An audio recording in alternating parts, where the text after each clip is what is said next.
Okay, well, I want to talk to y'all today about wild beasts, because in Revelation 6, verse 8, if y'all want to go there, I'll give you a little bit of time. There's something that gets, there's a lot of talk about diseases when it comes to this passage, and very little about just one part, wild animals or beasts of the earth.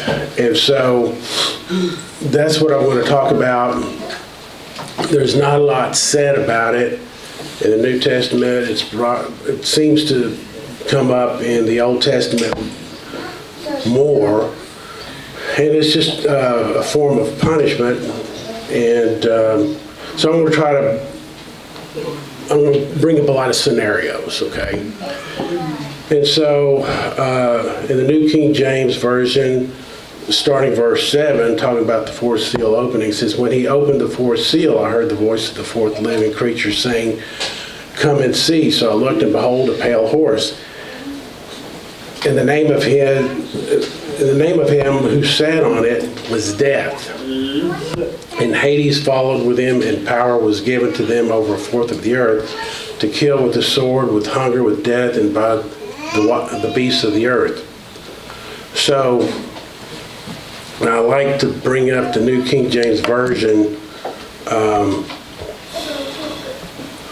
A lot of times I like to read that. It seems simpler, clears a lot of things for me. It just says some things a little different, but I'll read that part too. It's the same scripture, just in the New Living Translation. "I looked up and saw a horse whose color was pale green. Its rider was named Death, and his companion was the grave. These two were given authority over 1/4 of the earth to kill with the sword and famine and disease and wild animals." So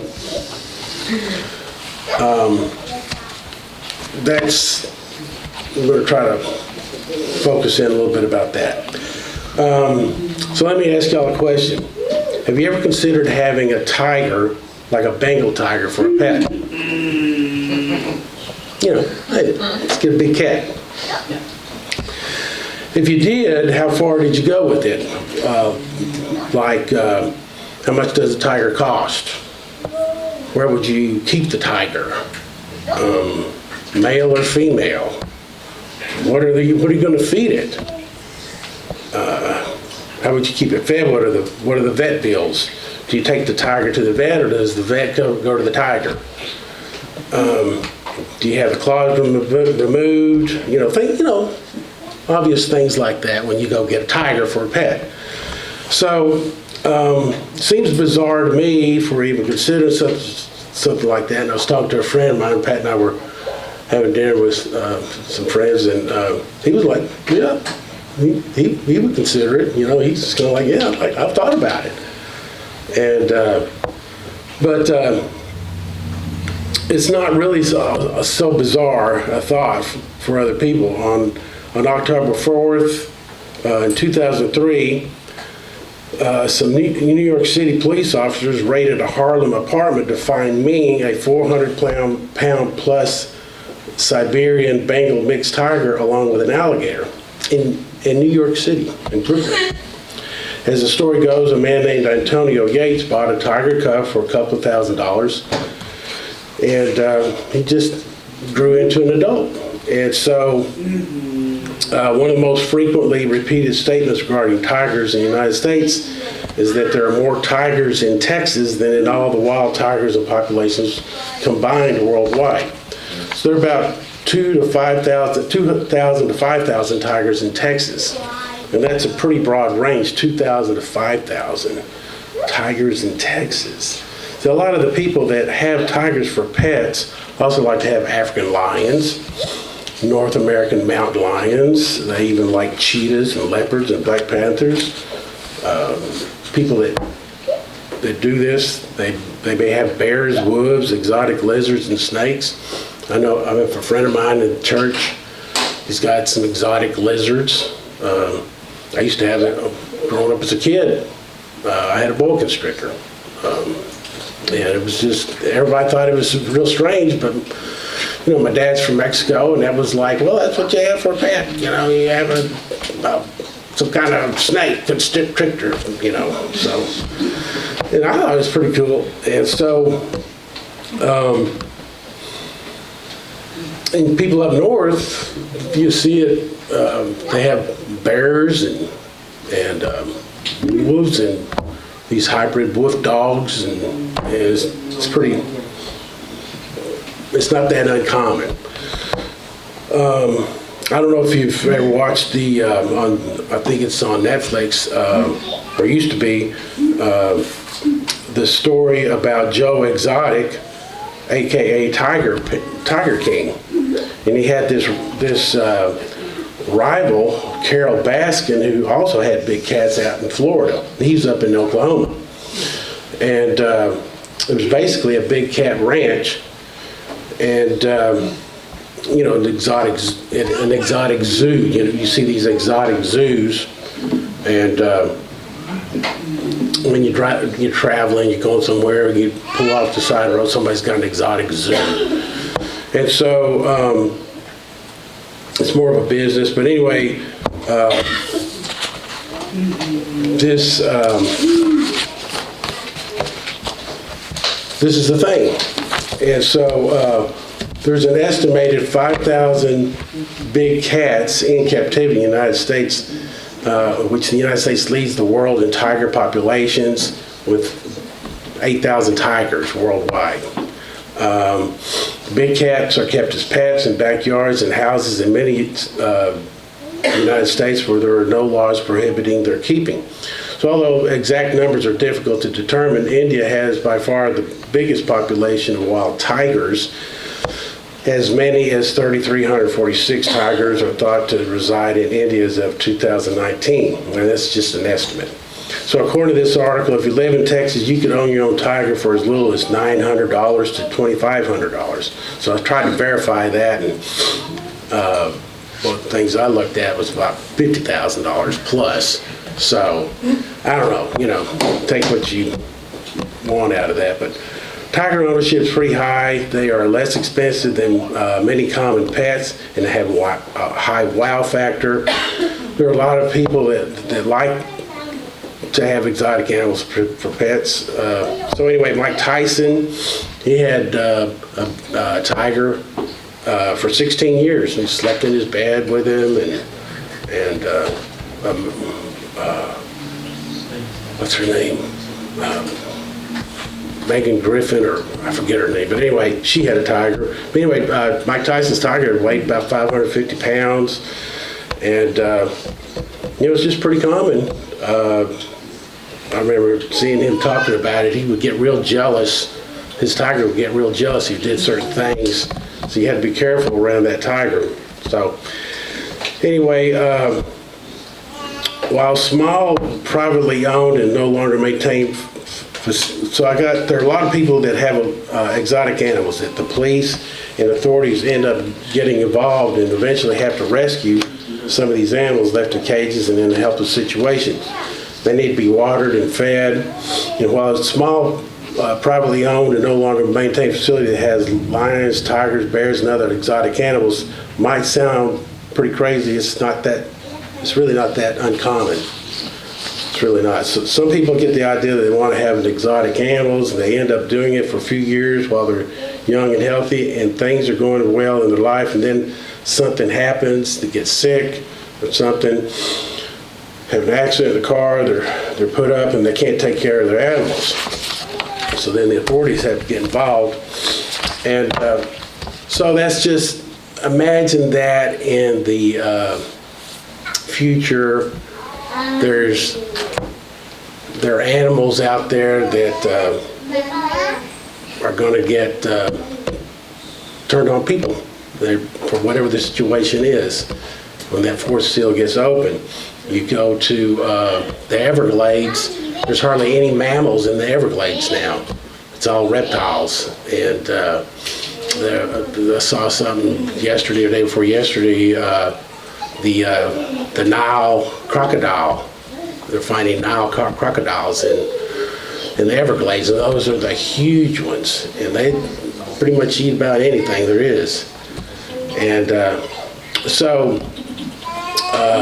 this is not so new now as it was earlier in the year, or maybe 2022, but many of you have heard by now that the woolly mammoth is coming back.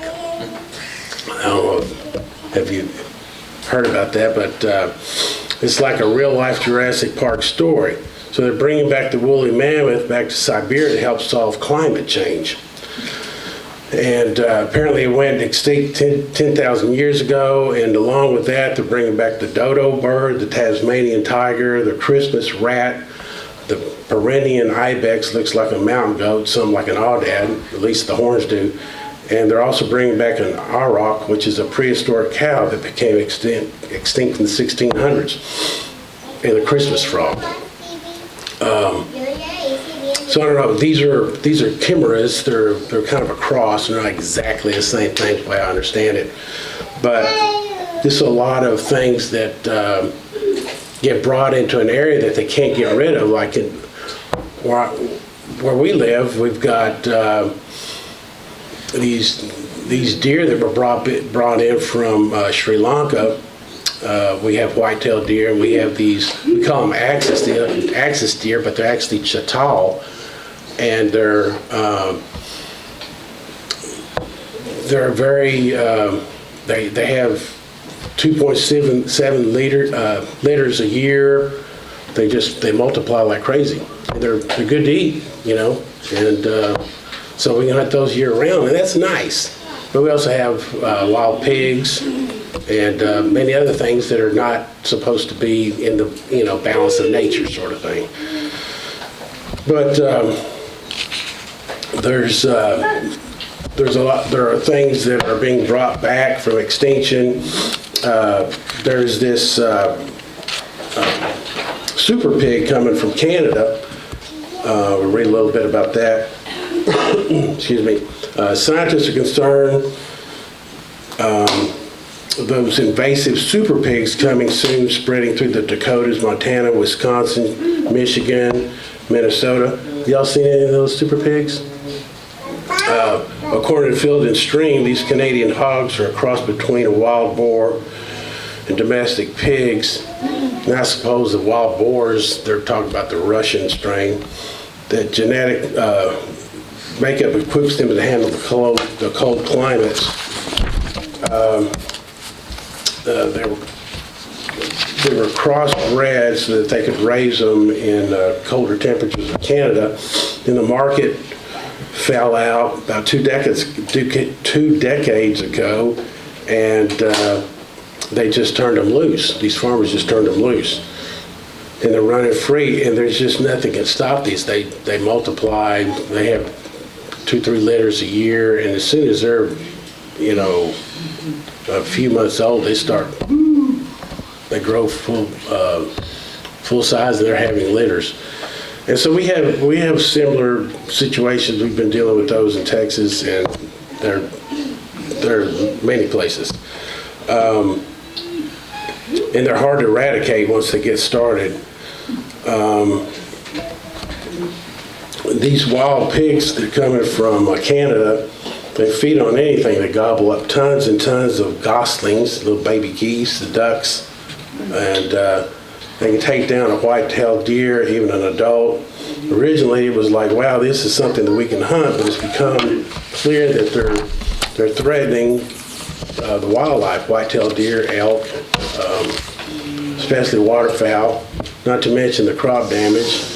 And the downsides outweigh any benefit wild hogs may have as a huntable species. So kind of went through that. So we have them in Texas. How they look different, they seem a little bit bigger. I think from that Russian strain, from what I think I know about them. But they're a problem, and it just seems like another curse on this country. So most decent-sized cities have a zoo, right? And whether you love them or hate them, zoos have been a family-friendly attraction in America for nearly 150 years. According to a 2017 count, about 500 zoos in the United States. There's about 500 zoos in the United States with uncommon animals for the area. So as inflation and things continue to accelerate, and the working class people and just the problems with getting employees, it makes you wonder, somebody just turns some of these animals loose like they do in the prisons. They got too many prisoners, so they just turn prisoners loose when they should be kept, behind bars. And so just makes you wonder, just let your mind kind of think about this kind of thing. As I was doing this, I see more things popping up on the internet because your computer kind of follows these things, and so I'm seeing all kinds of things showing up on my computer, animals attacking people, little kids coming home from school and a raccoon attacking a kid, and they have rabies. And so then there's those things that I think about, so I get to let you guys think about it. Then there's the issue with the chimeras. This looks like chimeras are a combination of these genes. We've seen, Dr. Teal write about them on Cog Rider. And, the woolly mammoth, the dodo bird, things like that. But then there's other chimeras that are a combination of human cells with other kinds of animals, like humans and chimpanzees, called humanzees. Other mixers are humans with monkeys and pigs.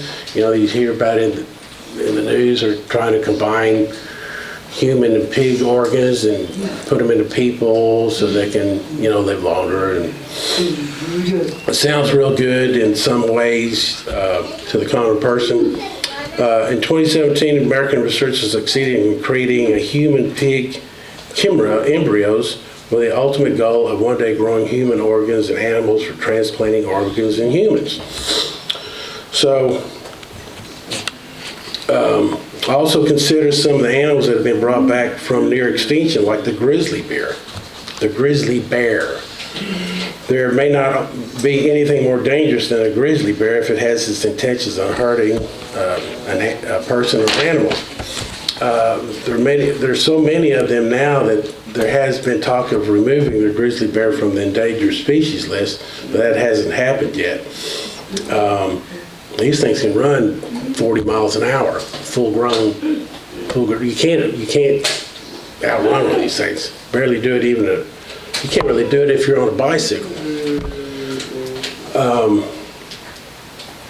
So I saw a part of 60 Minutes TV show where grizzly bears were introduced into Montana, and they're showing these grizzly bears right there, right next to a subdivision. There's just half a dozen of them, in the camera. And they don't want you to shoot them because they're protected. They're trying to bring the numbers back. Another thing I saw, Colorado has finalized a plan to reintroduce gray wolves by the end of the year. So gray wolves are about, over a 100-pound animal. A large one was 175 pounds. And they have few natural enemies other than humans, and they're releasing these close to cattle ranches. The ranchers will be compensated up to $15,000 for livestock killed by wolves. Imagine that paperwork, trying to get that out of the government for your cattle, because, they just, they need to eat, So just things like that. That's how I guess they sell it to the ranchers. Some of the interesting and fun things, I think this kind of neat to think about, but I know it's going to be a real problem, but people that have dogs for pets, we have a dog, some large, some small. Pit bulls are a very popular dog and very sweet animals as pets, but it's a dog and it has a reputation for being dangerous. I mean, I hardly ever see you turn the news on, somebody nowadays hadn't been attacked and mutilated by a pit bull. And so we hear about that all the time. I've heard where the regular, I've seen videos, a lot of these video TV shows. I saw one, somebody's cat was attacking a person just walking down the street.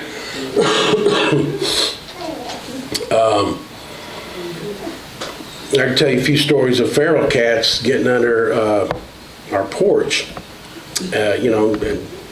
Feral cats, just domestic cats gone wild, and they can be extremely dangerous.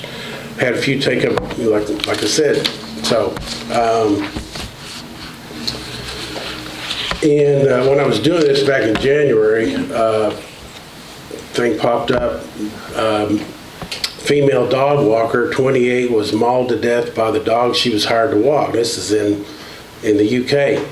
Victim had too many dogs and shouted by bystanders to go back. During a horrific attack, there was like 7 wolves attacking her in Surrey. So the story goes, is reading a couple articles. The lady was walking 7 dogs that she was hired to walk, and as they were walking, another lady was walking her dog in the opposite direction, and the one dog, the leader of the pack, whatever, went after the other lady's dog, and so anyway, as she was trying to stop it, they turned on her and mauled her, killed her. And so these are just domestic animals, but dogs can turn. I remember as a kid, our dog Chata,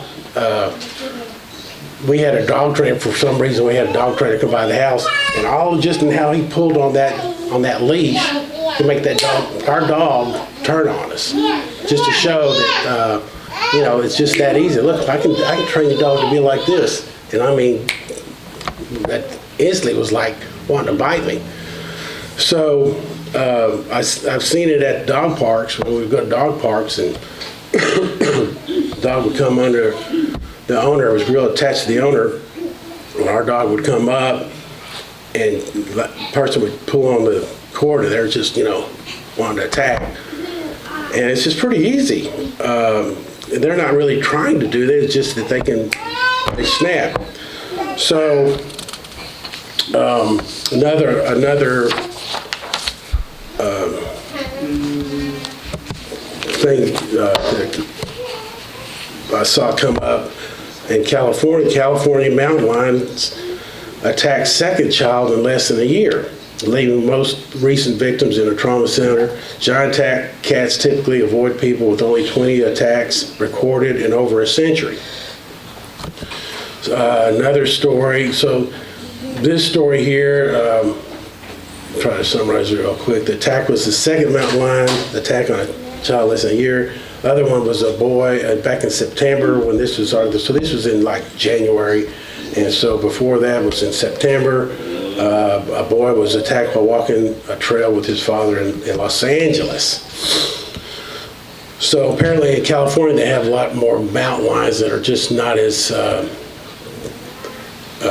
they're not afraid to be around people.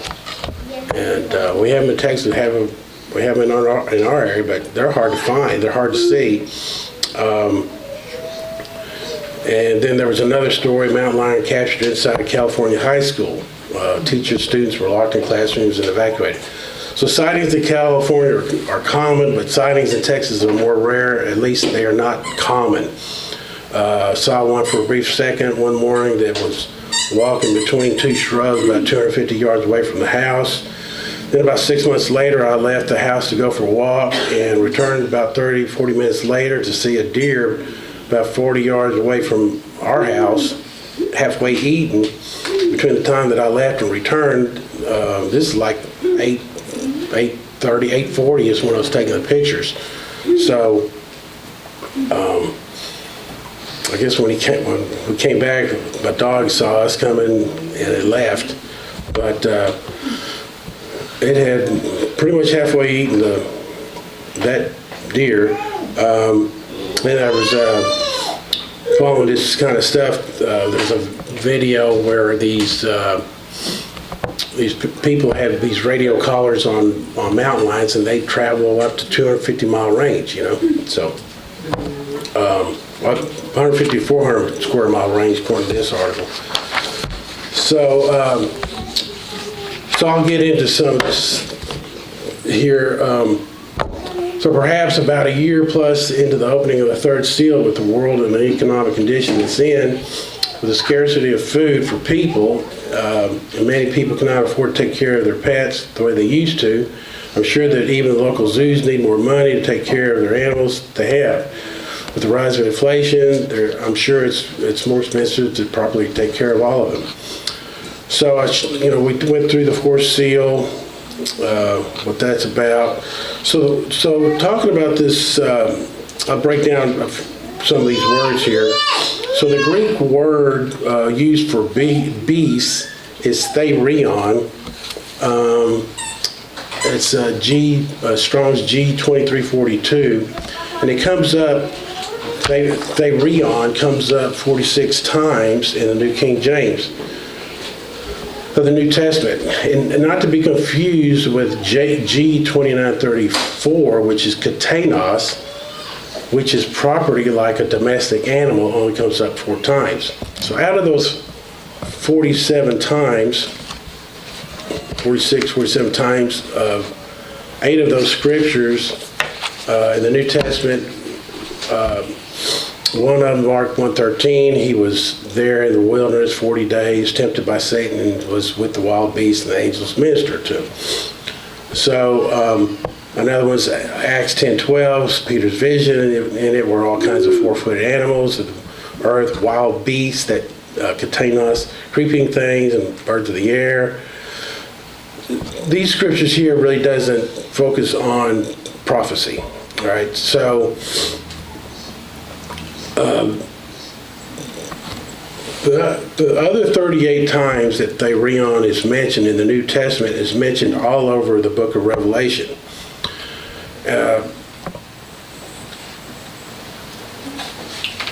So one time, 38 times in plural, and then singular from the beast 2 times. Bet y'all can guess where that's at. Therion, meaning literal from G2339, a dangerous animal, venomous, wild beast. So my point here is wild beast is mentioned in the book of Revelation. You could say the book of Revelation could be the book of beasts. So, I'll tag that one. I'll get us, we call it the patent on that. So, but anyway, I don't know. I just thought that's interesting. So let's go to, open your books over to the book of Ezekiel. And we're going to look at a few scriptures. It kind of talks about this more than the New Testament does. We'll go to Ezekiel 5, 14 and 33. But we'll start with chapter 5. So Ezekiel chapter 5, verse 14 says, "Moreover, I will make you a waste and a reproach among the nations that are all around you, in the sight of all who pass by." So I think that's happening now. I mean, just the news that comes out about the United States. So it shall be a reproach, a taunt, a lesson, and an astonishment to the nations that are all around you, when I execute judgments among you in anger and in fury and in furious rebukes. I, the Lord, have spoken. Verse 16, "When I send against them the terrible arrows of famine, which shall be for destruction, which I will send to destroy you. I will increase the famine upon you and cut off your supply of bread." Verse 70, "So I will send against you famine and wild beasts." So wild beasts, kari, and they will bereave you. Pestilence is deber. And the blood shall pass through you, and I will bring the sword against you. I, the Lord, have spoken.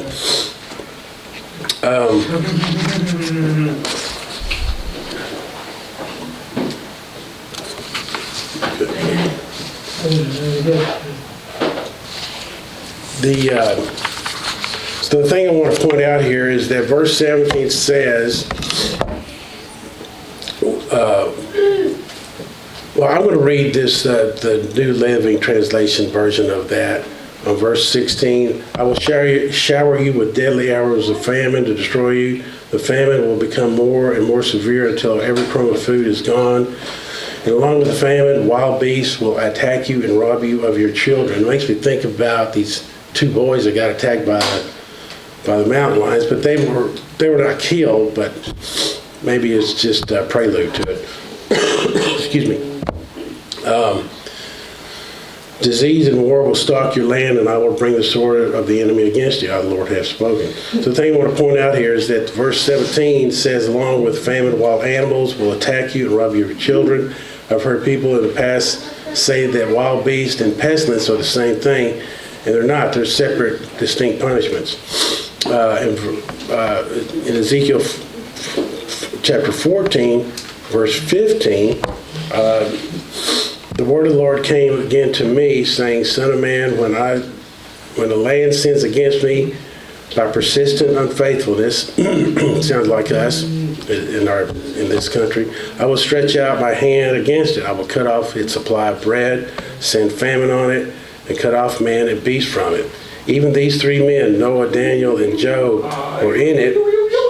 If these three men were in it, they would deliver only themselves by their righteousness, says the Lord God. So there's a lot of repetitiveness here, but I'm going to go through this. If I cause wild beasts to pass through the land, and they empty it and make it desolate so that no man may pass through because of the beast, even though these three men were in it, as I live, says the Lord God, they will deliver neither their sons nor daughters, only they would be delivered, and the land would be desolate. Or if I will bring a sword on the land and say, sword, go through the land and cut off man and beast from it, even though these three men were in it, as I live, talking about Noah, Daniel, and Job, they would deliver neither their sons nor daughters, but only they themselves would be delivered. So anyway, verse 19, I'll read it too. Or if I send a pestilence into the land and pour out my fury on it in blood and cut off their man from it, beast, even though Noah, Daniel, and Job were in it, as I live, says the Lord God, they would deliver neither the son or daughter, they were delivered only themselves by their righteousness. So, looking at verse 13 through 20, God is talking about 4 different punishments for sinning, for a sinning nation. Verse 13 talks about the supply of food to people and animals. That's full on famine. Wild beasts are sent through an area to empty it, make it too desolate to pass through. That was verse 15. Verse 17, sending war against the land by sending that land's enemies to destroy both people and animals. And then pestilence, epidemics to kill and destroy people and animals. Sounds a lot like the 4th seal. So, for thus the Lord God, how much, this is verse 21, how much more shall be when I send my 4 severe judgments on Jerusalem, the sword and famine and wild beasts and pestilence to cut off man and beast from it. Yet behold, there shall be left in it a remnant who will be brought out, both sons and daughters. Surely they will come out to you, and you will see their ways and their doings. Then you will be comforted concerning the disaster that I have brought upon Jerusalem, all that I have brought upon it, and they will comfort you when you see their ways and their doings, and you shall know that I have done nothing without cause, that I have done it, says Lord God. So, I think that this can apply to God working with our kids. Kind of sounds like a tough love sort of thing. I suspect they will start connecting the dots from the things that you've been telling them over the years, along with so much death and destruction, and understanding begins to happen. We talk to our kids, the end is coming, the end is coming. These things are, if you talk to your kids, they're adults, and they're warning them, and they're kind of blowing you off, and all of a sudden it's happening. They're going to maybe remember these things that we've been telling them. So I'm going to shift the focus a little bit from about wild beasts and animals to this issue, because it's on my mind, and I'm sure it's on your mind as well. So many of us have children who have become adults, and since we are getting really close to this time to flee to a place of safety, we want about our kids, because in 1 Corinthians 7:14 it says, if you want to go there, 1 Corinthians 7:14, for the unbelieving husband is sanctified by the wife, and the unbelieving wife is sanctified by the husband. Otherwise your children would be unclean, but now they are holy. But if the unbeliever departs, let him depart. A brother or a sister is not under bondage in such cases, but God has called us to peace. For how do you know, O wife, whether you will save your husband, or how do you know, O husband, whether you will save your wife? And then there is Philippians 2, verses 12 through 13, where it says, therefore, my beloved, as you have always obeyed, so now not only as in my presence, but much more in my absence, work out your own salvation with fear and trembling, for it is God who works in you, both to will and to work for his good pleasure. So I asked Dr. Till this question. If our adult offspring, because they are not children anymore, were to go with us to the place of safety, or be with us as we were trying to get to the place of safety, and they're really not in the church, how would that work based on these scriptures? Dr. Till said, the children are still sanctified, but they would have to make the choice to come. The circumstances at the time for each one will influence whether they come, and most that do come apparently will be being called of God.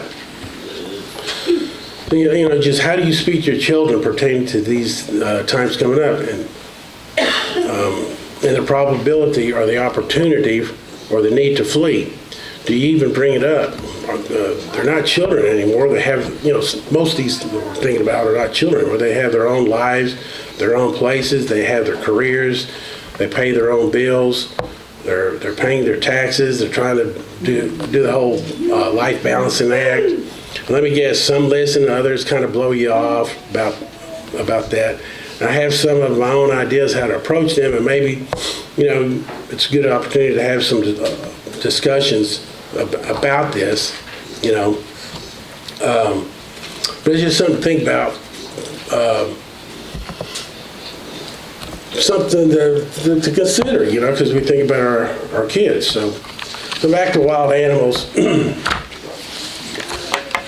It talks about the wild animals that get into the city. My guess is that when things get so bad that pet owners can't afford to feed their dogs, pay their vet bills, what are they going to do? Well, one option is they'll do nothing, and I'll just leave that one alone. Another option will be to take the pet down to the local animal shelter, where the animal shelter can take it and go through the adoption process with someone. And we see that all the time. Any of us ever watch the news in the morning, they'll have a big part of their news, got a cute little old dog, and you call this news? But anyway, but most of these places are already maxed out, or they'll just have to euthanize a lot of these. It won't be long before they just, these people, these animals, they may just dump them on the streets, take them out to the other people's neighborhoods, and take them out there, or dump them out in the country. I've talked about this kind of thing happened in the Florida Everglades, where people just take their exotic animals and they can't really handle them anymore for whatever the reason. They just take them out to the Everglades, and now it's a big mess over there. Times are going to be more desperate, and people's going to be starving. Eventually, a lot of the dogs that say start to run in packs, and when that happens, pretty bad. So let's go to Ezekiel 33, verse 27, and it says here, "Tell them, this is what the Almighty Lord says. As I live, whoever is in the ruined cities will be killed in battle. Whoever's in the open field will become food for wild animals. And whoever's in the fortified places and caves will die from plagues." So there's a few clues of what things might look like. That was Ezekiel 33, verse 27. Leviticus 26 and Deuteronomy 28, those two chapters are very similar. God warns the Israelites blessings for obedience and punishments for disobedience. I'm going to take a little bit out of Leviticus 26, promise of blessing and retribution. So Leviticus 26, verse 1, "You shall not make idols for yourselves. I'm the Lord your God. You shall keep my Sabbaths and reverence my sanctuary. I'm the Lord.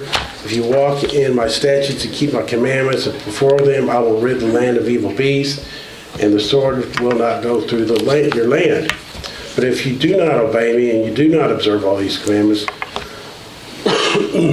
if you despise my statutes, or if your soul abhors my judgments, so that you do not perform all my commandments or break my covenant, I will also do this to you." Verse 22, "I will also send wild beasts among you, which shall rob you of your children, destroy your livestock, make a few in number, and your highways shall be desolate." Excuse me.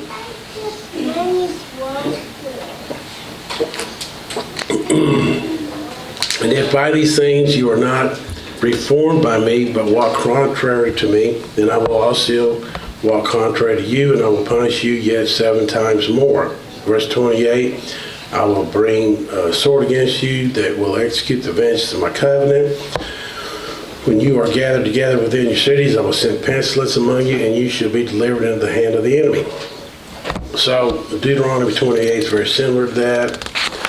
And there's a song by Moses. Moses mentions this in Deuteronomy 32:24. "They shall be wasted with hunger, devoured by pestilence and bitter destruction. I will also send against them the teeth of beasts, with the poison of serpents and the dust. The sword shall destroy outside. There shall be terror within for the young man and the virgin, nursing child, and the man of gray hairs." So there's a little bit in Jeremiah. The prophet Jeremiah was inspired to write about something similar to these things that John and Ezekiel and Moses wrote about. Seems like pretty much the same pattern of things. Jeremiah 15, verse 3 says, "I will devise 4 ways to punish them, declares the Lord. I will send swords to kill, dogs to drag away, and birds and animals to devour and destroy."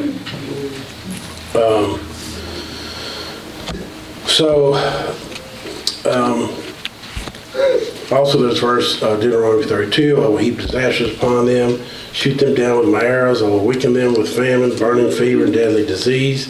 I will send the fangs of wild beasts and poisonous snakes that glide in the dust. Outside the sword will bring death, and the inside terror will strike both young men and young women, both infants and the aged." So some things while I was doing this kind of popped up on my computer. Bobcat attacks a sleeping camp counselor in hammock in Connecticut.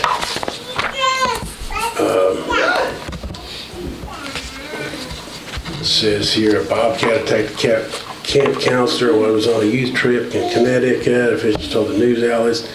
Deep River fire personnel responded to Selden Neck State Park in Lyme after getting reports of an animal attack. According to a Facebook post by the department, the man was attacked by a bobcat while sleeping in his hammock. So,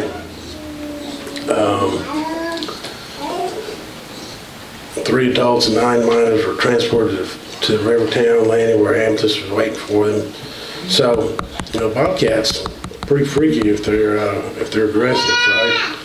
And then at the end of the article, there's 3 hyperlinks: aggressive bears charge at hikers, attack dog off Blue Ridge Parkway, rangers say. Another article: dogs kill 84-year-old and her dog in an attack that also injures man, Arizona.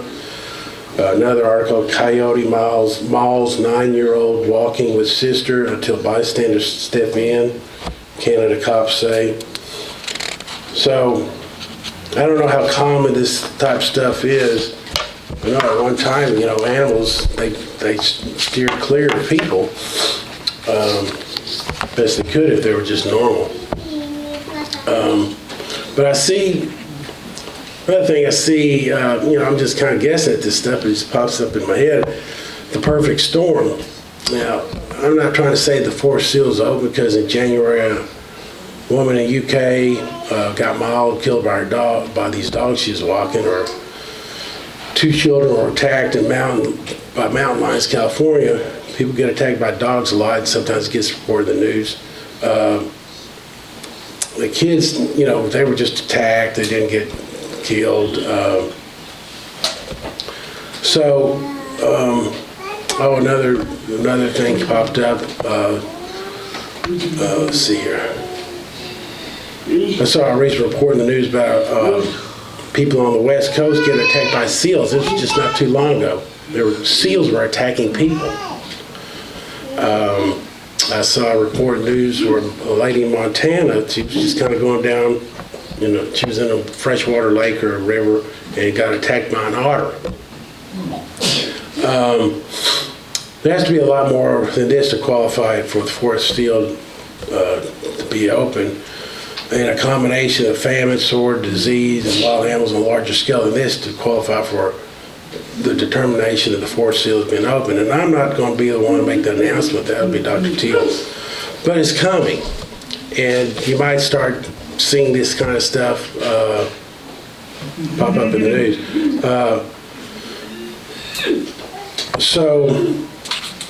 Both those attacks by the mountain lion, so we'll skip down some of this.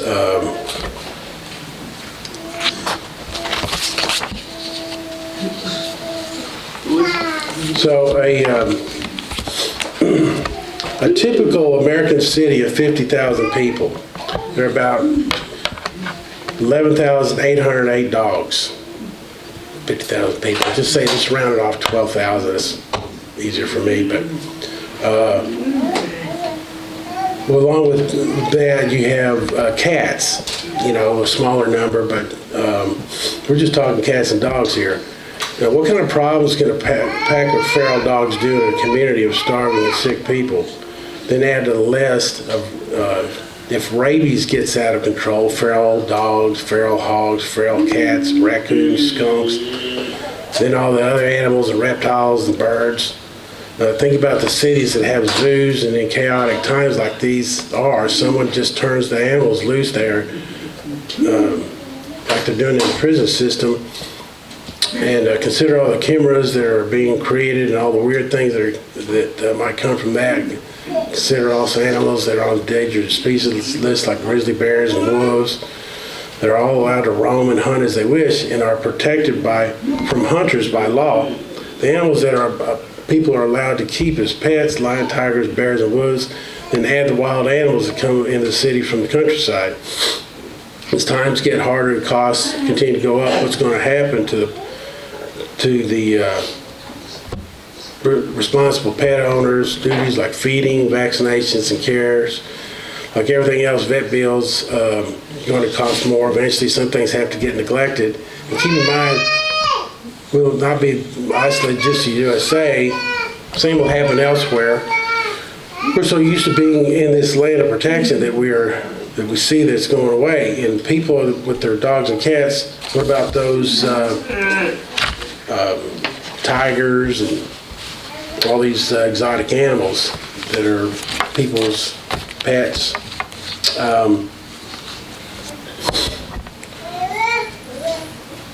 And then there's rabies. And, I've never really seen, don't think I've ever, I think Old Yeller had rabies, but I barely remember that movie, but Old Yeller, if anybody saw that movie, he got rabies.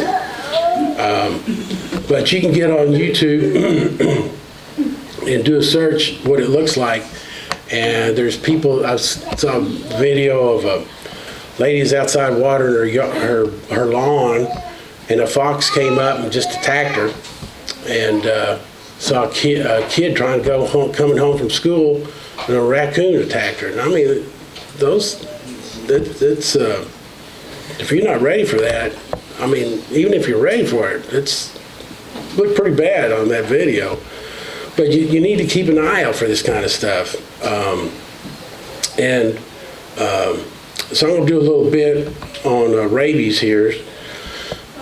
Worldwide, 59,000 people die year-round from rabies, and according to the CDC, every 9 minutes, someone in the world dies of rabies.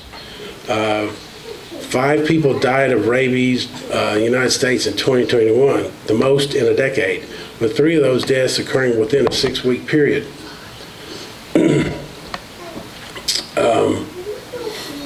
That was in September 28th and November 10th, 2021, according to CDC. What kind of animals get rabies? Well, in short, all mammals can get rabies. So raccoons, bats, dogs, deer, anything's a mammal. I mean, an armadillo can get rabies. It's actually a mammal. And we got stuff like that all over where we live.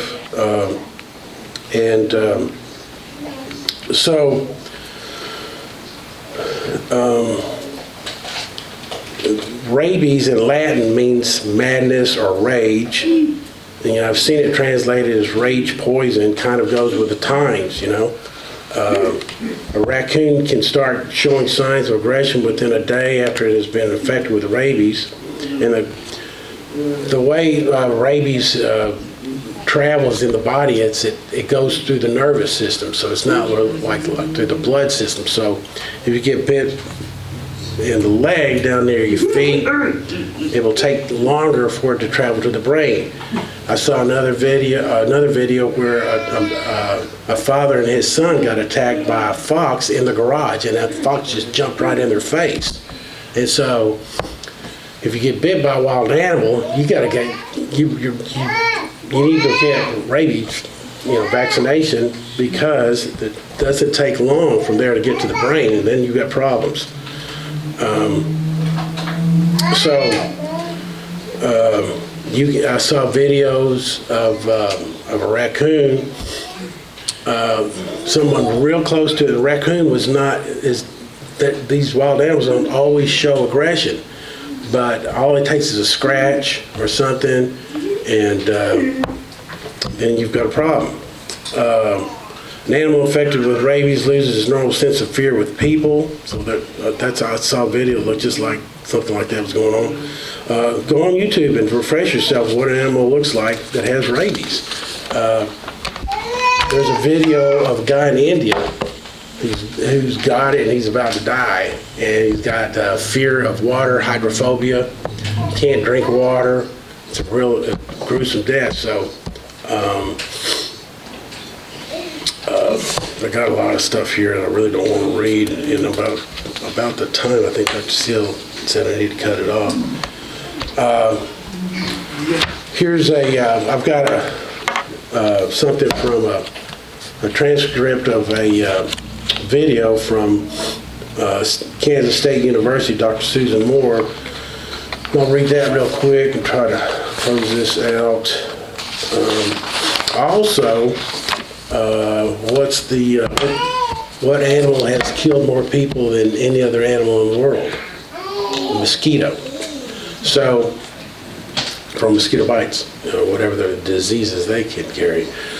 So this transcript says, people have been scared of rabies for thousands of years, many times depicting their fear in drawings and carvings of menacing dogs. But rabies is scary for more reasons than just a painful bite. Because once the virus is inside us, it not only destroys our body, but damages our mind. And it can happen fast, or lay dormant for years before fatally attacking. So how exactly do we get from a dog bite to complete behavioral change to death. The virus that causes rabies is spread through saliva. So the most common way to contract rabies is through an animal bites, most likely from a dog, bat, raccoon, skunk, or fox. There have been a few rare cases of transmission through infected organ donors, and even rare instances of a lab accident. For the most part, it comes down to a bite from a rabid animal. So even though it's a virus that can infect and kill humans, it's studied considerably in a veterinary lab.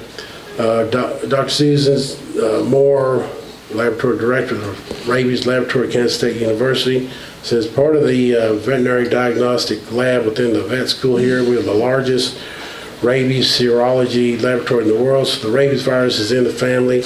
Less virus, less Lysa means rage, really. So that kind of tells you what this group of viruses is capable of.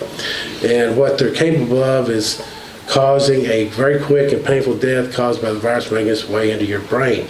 It's a neurotropic virus, so that means it preferentially is going through to infect neural tissue and neural cells. So when it gets infected in the skin or the muscle, it's not going to replicate all that well, but all it needs to do is replicate enough that it can get to the neuromuscular junction, or that it can go from the muscle cells into the central nervous system. Now at this point, you'd think your immune system would kick in, recognize it, this dangerous intruder, and destroy it, but your immune system doesn't see it. This is thought to be because the virus replicates slowly in the muscle tissues, slow enough not to cause any harm or any alarm. This gives it a chance to reach the nervous system, where it hitches a ride up to the brain and slips through the blood-brain barrier. It's behind this shield where the rabies virus can flourish while still being able to hide from our immune system, because the blood-brain barrier evolved to keep dangerous or harmful things out, but sometimes that includes immune cells. In fact, if T cells do get past the blood-brain barrier, the rabies virus has evasion techniques where it actually kills the T cells that are coming in. As the virus replicates in the brain, it starts to mess with brain cellular proteins, causing neural dysfunction. This is where certain symptoms of rabies start and how you can tell the infection has fully set in. Only the infection has fully set in, it will start traveling back out through the nerves into innervated organs, hair follicles. Well, I may not have that problem, but anyway, but again, particularly through its salivary glands, so that it could be transmitted out. These neurological symptoms also help the virus transfer to a new host. Hypersalivation ensures there is enough rabies-infected saliva in the optimal transmission location, your mouth. And hydrophobia, or trouble swallowing, ensures that it stays there in animals. The aggression can result in an attack on another animal or a human. Put all three of those together and you have a very effective way to ensure the rabies virus is passed on. Saliva is the way that rabies is transmitted. The way the virus is adapted, it's not in blood, it's not in body fluids, so it has to find a way to be transmitted effectively, right to perpetuate its existence. So, I'll skip some of that. I watched a video about, I explained that one. I know the whole, I don't know if you remember the zombie craze that was going on a few years ago, but it kind of seems like a little bit like a zombie, people walk around because they just, pretty messed up. If you get treated in time, typically within 10 days of being bit by an infected animal, it's 100% preventable. It's either 100% fatal, you're going to die, or if you get bit or scratched by an animal infected with rabies, it's 100% preventable. If you get the vaccine shot within 10 days of getting bit by or scratched by an infected animal. Get yourself familiar with rabies, what it looks like, and what you or a loved one might have to get done if someone gets bit or scratched by an animal infected with rabies, and chances are you might need to take the vaccinated shot before you really know if the animal is really infected with rabies or not. Is this what the fourth seal is going to look like? In the wild animal category, maybe. It's supposed to be bad. Well, but how bad? Well, according to the other elements that the pale horse write, about 2 billion people dead in a relatively short period of time, 7 to 8 years maybe. So that sounds pretty bad to me. It's really kind of like the perfect storm situation. It will probably be worse than what we can imagine at this point. Oh yeah, what about the wild animals that exist out in the wild? Can they get rabies? Yeah, they can get rabies too. So wild animals don't have to have rabies to be dangerous, but rabies could add another element to the problem of wild animals. They're out there and they will do whatever whatever wild animals do, and whatever God decides that He wants the wild animals to do. And so, wrapping this up, since we think that the third seal was opened in February 2022, perhaps opened with the Russian invasion of Ukraine, eventually and soon the fourth seal will be opening, and death will be coming in the form of war, famine, disease, and wild animals. There will be persecution and a tiny window of opportunity to escape before it gets really bad with the Great Tribulation. Lions and tigers and bears with war, famine, and disease, oh my. And way worse than that is coming. Prepare mentally, physically, and spiritually for these things. It's not going to be easy for anybody, and then it gets a lot worse for another 3.5 years or so. This is Rubin with the Continuing Church of God.